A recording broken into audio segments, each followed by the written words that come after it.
सास संगत जी, प्यार से कहना धन निरंकार जी।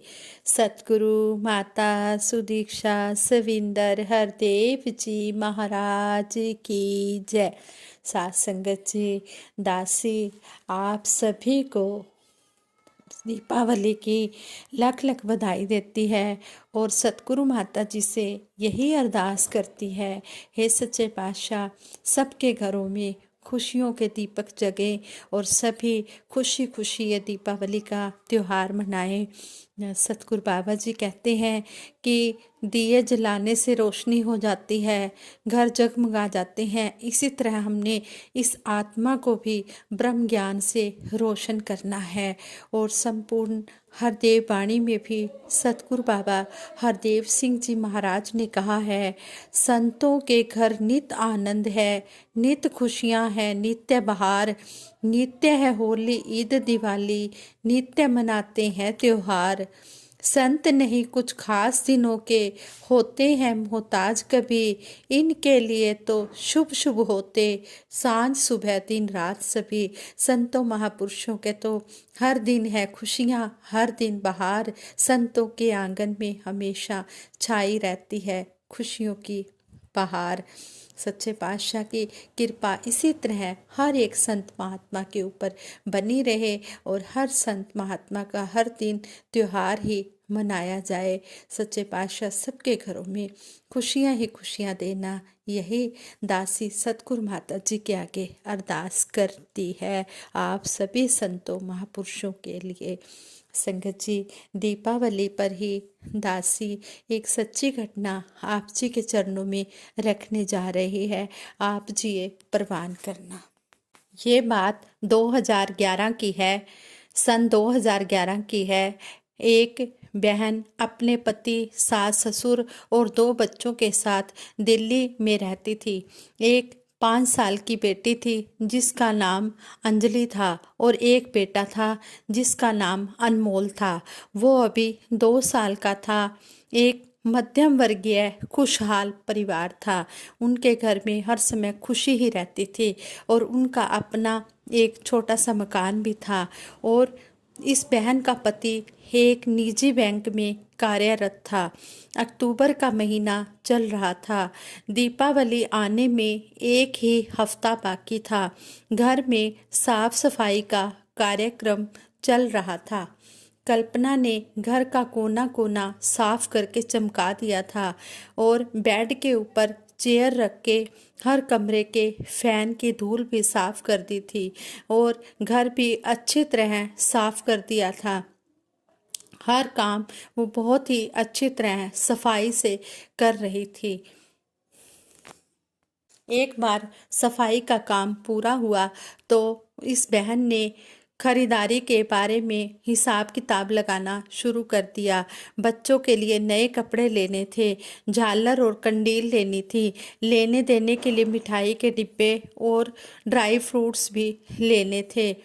तो ये बहन और घर के लिए मोमबत्तियाँ, दिए और बच्चों के लिए पटाखे भी लेने थे। हर तरफ खुशी ही खुशी का माहौल था। बच्चों के स्कूल की छुट्टियां भी चल रही थी। धीरे धीरे छोटी दीपावली का दिन आ गया। सारी खरीदारी पूरी हो चुकी थी। सभी लोगों ने अपने घरों के बाहर सजावट की हुई थी, लाइट्स लगाई हुई थी। जगमग जगमग करती झालर से घरों की शोभा देखते ही बनती थी। पूरा शहर पटाखों की आवाज़ से गूंज रहा था। इस बहन के घर के बाहर एक छोटा सा पार्क था। उस पार्क में बहुत सारे बच्चे पटाखे चला रहे थे। हवा की दिशा इस बहन के घर की ही तरफ थी, इसलिए हर पटाखे का धुआं सीधे सीधे इस बहन के घर में ही आ रहा था। 1-2 घंटे तक तो सब लोग बर्दाश्त करते रहे, मगर उसके बाद गंधक के धुएं से परिवार के लोगों को खांसी आने लगी। 2 साल का मासूम सा बेटा भी धुएं से बहुत ही परेशान था और लगातार खांसी कर रहा था, लगातार खांस रहा था। खांसी तो उसको तब से ही शुरू हो गई थी जब इस बहन ने घर का सफाई कार्यक्रम शुरू किया था।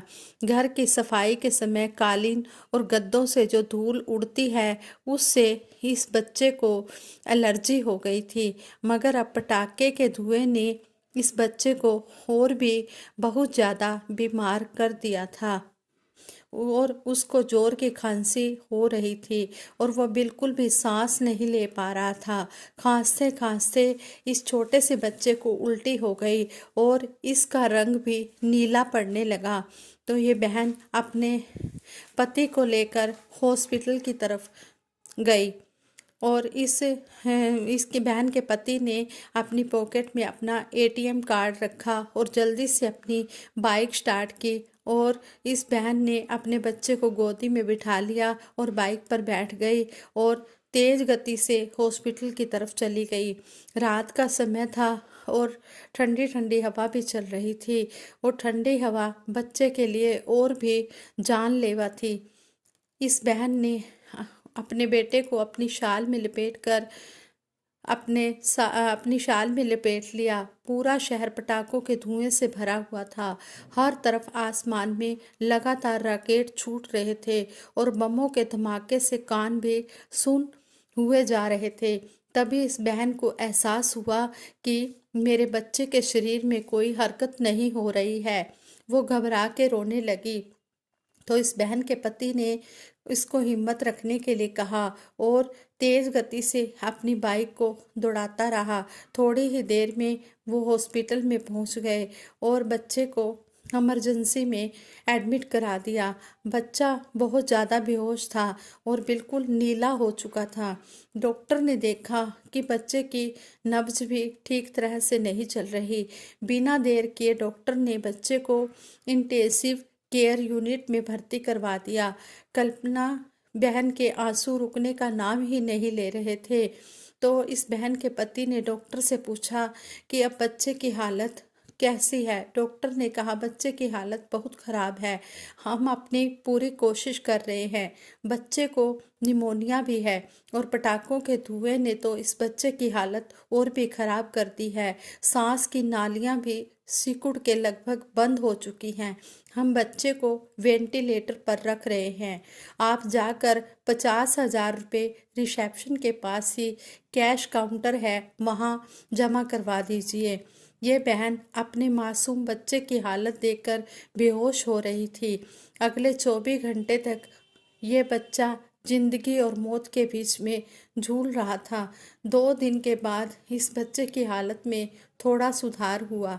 तीसरे दिन डॉक्टर ने वेंटिलेटर हटा दिया मगर उसको हॉस्पिटल में ही एडमिट रखा। धीरे धीरे इस बच्चे की हालत ठीक होने लगी और इसको जनरल वार्ड में शिफ्ट कर दिया गया।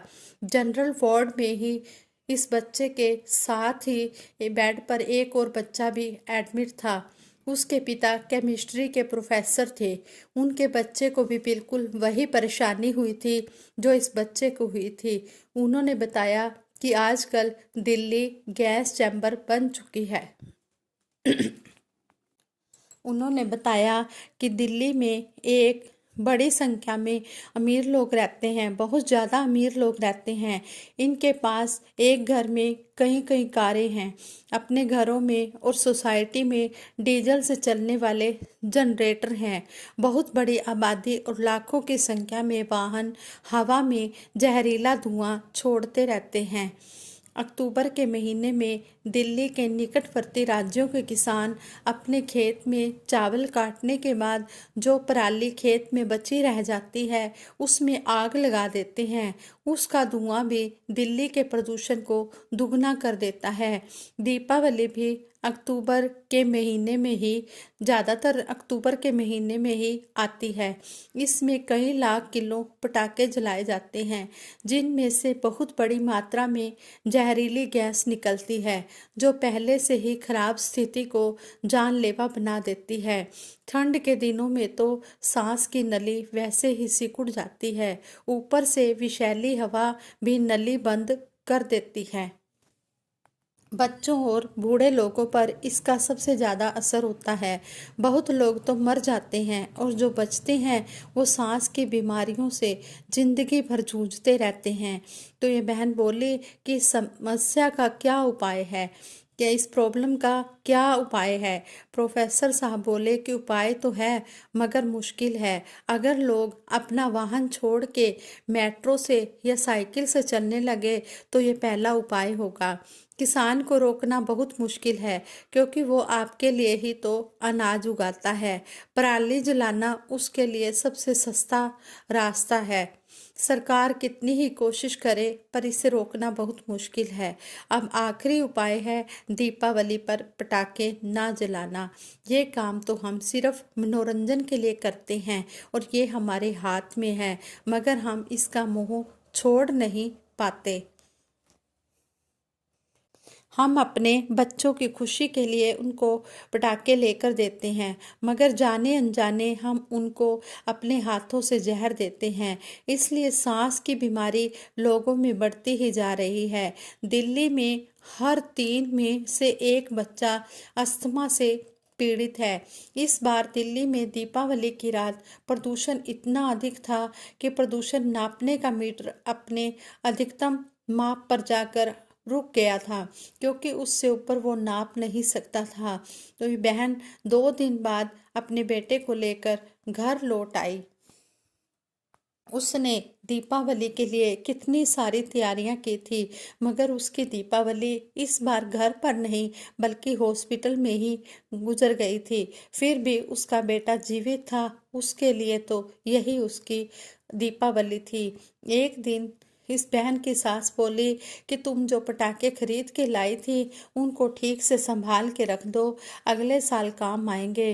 तो इस बहन ने कहा ठीक है। फिर इसने पटाखे उठाए, इस बहन ने पटाखे उठाए और बाहर पार्क में चली गई। वहाँ उसने अपने हाथ से एक छोटा सा गड्ढा खोदा और पटाखे उसमें डालकर ऊपर से मिट्टी भर दी। प्रोफेसर साहब की बात वो समझ चुकी थी। वो एक माँ है और एक माँ अपने बच्चे के साथ कभी बुरा नहीं कर सकती। अगले दिन वो बाजार गई, मार्केट गई और मार्केट से एक चुंबक खरीद लाई। उसे यकीन था कि उसका बेटा जब उस चुंबक को लोहे की चीज़ों पर चिपकाएगा तो वो बहुत खुश होगा, शायद पटाखे छोड़ने से भी ज़्यादा खुश। साथ संगत जी, दासी का कहने का भाव यही है। ये दासी को कहानी बहुत अच्छी लगी और दासी का कहने का भाव भी यही है कि हम खुशी खुशी अपनी दीपावली मनाएं। हम पटाखे अगर नहीं भी चलाएंगे तब भी हमारा काम चल जाएगा। हम अपना घर में अच्छी तरह से एंजॉय करें, मिठाइयाँ खाएं, घर में बनाएं। वैसे हो सके तो घर में ही बनाकर खाएं, नहीं तो कोई बात नहीं, मिठाइयाँ भी खाएं, लेकिन हम और ख़रीदारी बेशक करें, नए कपड़े लें, नए कपड़े पहने, लेकिन पटाखे ना चलाएं तो हमारा काम चल सकता है। इस तरह पटाखे चलाकर हम अपना भी स्वास्थ्य खराब ना करें, बच्चों का स्वास्थ्य भी खराब ना करें और आसपास वालों का भी स्वास्थ्य खराब ना करें। दासी की हाथ जोड़कर आपसे यही विनती है कि आज के दिन पटाखे ना चलाएं तो बहुत अच्छा होगा। संगत जी, संपूर्ण हरदेव वाणी में सतगुरु बाबा जी ने हमें कहा है, संत जनों के घर में होता दुख का नहीं बसेरा है, नित्य बरसती मेहर गुरु की, नित्य सुखों का डेरा है। संतों के घर नित्य संतों का आना जाना होता है, इसीलिए तो इनका हरदम भरा खजाना होता है। अंग संग अपने देख हरे को, संत है रहते मगन सदा, कहे हर देव लगी रहती है, गुरु चरणों से लगन सदा। साथ संगत जी, दासी सतगुरु माता जी के चरणों में यही अरदास करती है, सच्चे पातशाह सबके घरों में खुशियाँ हों, हर जगह खुशी की ही लहर हो, सभी खुशी खुशी ये दीपावली का त्यौहार मनाएं। संतों के घर खुशियां खेड़े नचते फिरे बाहर, बधाइयां देनी हाँ। हाँ, आज मैं लाख हजार बधाइयां देनी है संतों महापुरुषों को। दासी फिर से दीपावली की हार्दिक शुभकामनाएं देती है, लख लख बधाई देती है और सतगुरु माता जी से भी यही आशीर्वाद मांगती है। सच्चे पातशाह सबका भला करो करतार, साडी मांग है दातार।